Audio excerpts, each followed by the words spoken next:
മതത്തിന്റെ സംസ്കാരങ്ങളെ കുപ്പത്തൊട്ടിയിലേക്ക് വലിച്ചെറിയാനാ നമ്മൾ വരുന്നത്. ആർഭാടരഹിതമായ ദുരാചാരവിരുദ്ധമായ ആചാര സംശുദ്ധിയുള്ള വിവാഹം നടത്താൻ കുടുംബനാഥന്മാരോട് ഇസ്ലാം ആജ്ഞാപനം നടത്തിയിട്ട് എത്ര കാലങ്ങളായി. ഇന്ന് ഏറ്റവും വലിയ ദുരാചാര ഭൂഷണത്തിന്റെ കല്യാണ മാമാങ്കങ്ങള് നമ്മളല്ലയോ മലബാറുകാരെ നടത്തിക്കൊണ്ടിരിക്കുന്നത്. ഈ അടുത്താണ് ഡൽഹിയിൽ ഒരു മാധ്യമപ്രവർത്തകൻ ഒരു ക്ഷേത്രത്തിന്റെ നാലുകെട്ടിൽ വെച്ച് നടക്കുന്ന കല്യാണ മഹാമഹത്തിൽ പങ്കെടുക്കാൻ വേണ്ടി കടന്നു വന്നത്. അദ്ദേഹത്തിന്റെ സഹൃദയനായ കേരളത്തിലെ മാധ്യമപ്രവർത്തകനാണ് വരൻ. ക്ഷേത്രത്തിന്റെ നാലുകെട്ട് അമ്പലത്തിന്റെ ഉള്ളിൽ വെച്ചിട്ട് 2 മിനിറ്റ് കൊണ്ട് താലി ചാർത്തി താലം കൈമാറി ചടങ്ങ് കഴിഞ്ഞു.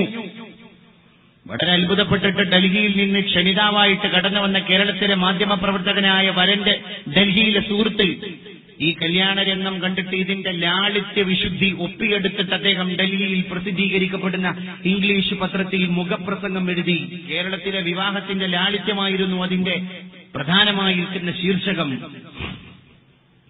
ഞാൻ ചോദിക്കട്ടെ, ഇന്ന് ഈ വൃത്താന്തങ്ങൾക്കിടയിലേക്ക് നമ്മുടെ ഡൽഹിയിലെ മാധ്യമപ്രവർത്തകനെങ്ങാനും കടന്നു വന്നാൽ അദ്ദേഹം ബോധരഹിതനായിപ്പോവും.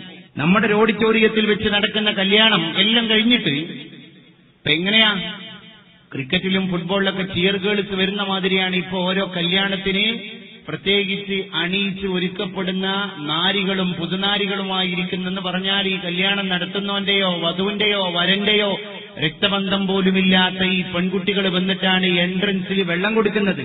ചില സ്ഥലങ്ങളിലൊക്കെ നോട്ടീസ് പോലും കൊടുക്കാൻ ഒന്നാമത്തെ പേജിൽ വധൂവരന്മാർക്കുള്ള ആശംസകളാണ്, രണ്ടാമത്തെ പേജിലാണെങ്കിലോ മെനുവാണ്. മെനു സൂപ്പർ സ്പെഷ്യാലിറ്റി ആയിരിക്കുന്ന ഹൈ അഡ്വാൻസ്ഡ് ആയിരിക്കുന്ന 5 സ്റ്റാർ ഹോട്ടലിൽ കയറി കിട്ടുന്ന മെനു പോലെയുള്ള വലിയ വലിയ മെനുവിന്റെ ലിസ്റ്റാണ് ഈ പെൺപിള്ളേര് കൊടുക്കുന്നത്. അതിൽ ഫുഡ് ഡ്രിങ്ക്സ് ഐറ്റംസ് തന്നെ ഒരു 10-15 ഐറ്റം, ഫുഡ് ഒരു 25 ഐറ്റം. എന്നിട്ട് ബൊഫേ സംവിധാനത്തിലൂടെ നമ്മൾ പാത്രം കയ്യിലേന്തിയിട്ട് ഓരോ സ്ഥലത്ത് പോയിട്ട് ഭക്ഷണ വിഭവങ്ങൾ അങ്ങനെ എടുക്കുന്നു. ചെറിയ മക്കളൊക്കെ ഈ പിന്നെ മെനു വാങ്ങിയിട്ട് ജ്യൂസ് കുടിക്കാൻ ഒരു സ്ഥലത്ത് ഓരോ ജ്യൂസാണ്, ഓരോ ജ്യൂസ് അല്പാൽപ്പം കുടിച്ച് അതെല്ലാം പാതി ഭക്ഷിച്ചിട്ട് ഒഴിവാക്കുകയാണ്. അതുകൊണ്ട് പിന്നെ അതിന്റെ സ്ഥാനം വേസ്റ്റ് ബിന്നാൻ, വേസ്റ്റ് ബാസ്ക്കറ്റിലേക്ക് വലിച്ചെറിയാൻ. കടിച്ച കബ്സ, ബുഖാരി, മന്തി, അൽഫാം, കുബൂസ്, ബ്രോസ്റ്റ്, ഷവർമ, ഷവായ, ഈ സാധനങ്ങൾ മുഴുവൻ അല്പം കടിച്ചിട്ട് വേസ്റ്റ് കൊട്ടയിലേക്ക് വലിച്ചെറിയ. ഞാനൊന്ന് പറയട്ടെ, എന്റെ പ്രിയപ്പെട്ട മുസ്ലിം സഹോദര സഹോദരി, നിങ്ങളൊക്കെ ഓരോ കുടുംബത്തിന്റെ ഗൃഹനായകനാണ്, ഗൃഹനായികയാണ്, അല്ലെങ്കിൽ ആ കുടുംബത്തിന്റെ വക്താവാൻ, പ്രയോക്താവാൻ, അല്ലെങ്കിൽ ആ കുടുംബത്തിന്റെ സന്തതിയാൻ, സഹചാരിയാണ്. ഈ അർത്ഥത്തിൽ കുടുംബ വീക്ഷണങ്ങളുടെ പുരാണങ്ങളെ നമ്മൾ സർവണത്തിന് വിധേയമാക്കുമ്പോൾ നമ്മുടെ കല്യാണങ്ങൾ മാമാങ്കങ്ങളായി അധപ്പതിക്കുന്നുണ്ട് എന്ന കാര്യം നിസ്തർക്കമാണ്. തീർച്ചയാണ് ഈ വിഷയം. ഇനി ആരോട് പറയാനാ?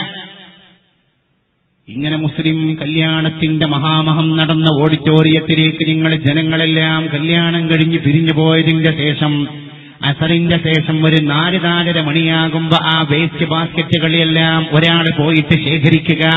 ഇന്ന് മാർക്കറ്റിൽ ലഭിക്കുന്ന മൂല്യം വെച്ചിട്ട് ഓരോ ചവച്ചു തുപ്പപ്പെട്ട അല്ലെങ്കിൽ വേസ്റ്റാക്കി വലിച്ചെറിഞ്ഞു പോയ ഭക്ഷണ വിഭവങ്ങളെയും നിങ്ങൾ ആ വേസ്റ്റ് ബാസ്ക്കറ്റിൽ നിന്ന് പൊറുക്കിയെടുക്കുക. എന്നിട്ട് ഇന്ന് മാർക്കറ്റിൽ വിപണിയിൽ അതിന് ഏകദേശം കണക്കാക്കപ്പെടുന്ന മൂല്യം വെച്ചിട്ടൊന്ന് കാൽക്കുലേഷൻ നടത്തുക. ഞാൻ പറയുന്നു, മധ്യമ കുടുംബത്തിൽ ജീവിക്കുന്ന 5 പെൺകുട്ടികളുടെ കല്യാണം നടത്താനുള്ള ഭക്ഷണം ആ വേസ്റ്റിലുണ്ടാകും. ഒരു മുസ്ലിം കല്യാണത്തിന്റെ ഓഡിറ്റോറിയത്തിലെ വേസ്റ്റ് ബിന്നിൽ ഇതുപോലെ 5 കല്യാണങ്ങൾ നടത്താനുള്ള വേസ്റ്റ് ഉണ്ടാകും. അതാണ് നമ്മുടെ കുടുംബ പുരാണത്തിന്റെ ഐഡിയോളജി. ആ തരത്തിലേക്ക് മുസ്ലിം കുടുംബ സമ്പ്രദായങ്ങൾ അധപ്പതിച്ചു പോയി. ഇതൊരു സംസ്കാരമായി നമ്മൾ കൊണ്ടുനടക്കുകയാണ്.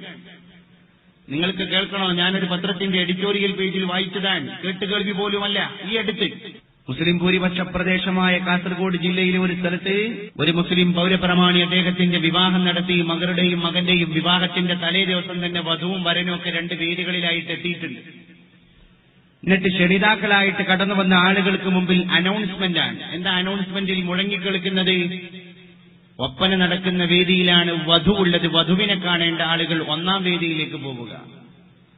2-ാം വേദിയിൽ നടക്കുന്നത് അറബനയാണ്. വരനെ കാണേണ്ട ആളുകൾ 2-ാം വേദിയിലേക്ക് പോവുക. കഴിഞ്ഞ വർഷം മലപ്പുറം MSP ഗ്രൗണ്ടിൽ സ്കൂൾ യുവജനോത്സവത്തിൽ അരങ്ങേറിയ അതേ പ്രതീതി നമ്മുടെ ഇസ്ലാമിന്റെ വലിയ വലിയ പ്രമാണിമാരുടെ കല്യാണത്തിൽ നടക്കുന്നു എന്ന് പറയുമ്പോ എന്റെ പ്രിയപ്പെട്ടവരെ, അതിന്റെ ഒരു മതകീയ മാനം കൂടി കുടുംബ വ്യവസ്ഥിതിയിലൂടെ തന്നെ വായിച്ചെടുക്കൽ അനുപേക്ഷണീയമാണ്.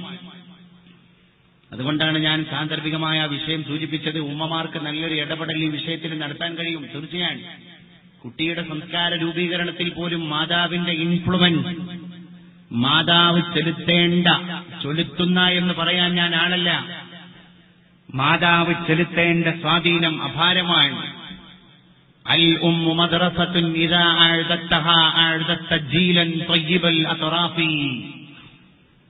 ആരാണ് മാതാവ്? മാതാവേ, നിങ്ങളാണ് മതകലാലയം, നിങ്ങളാണ് നിങ്ങളുടെ കുഞ്ഞിന്റെ വേഷവിധാനത്തെ തീരുമാനിക്കാൻ അർഹതയുള്ളവൾ.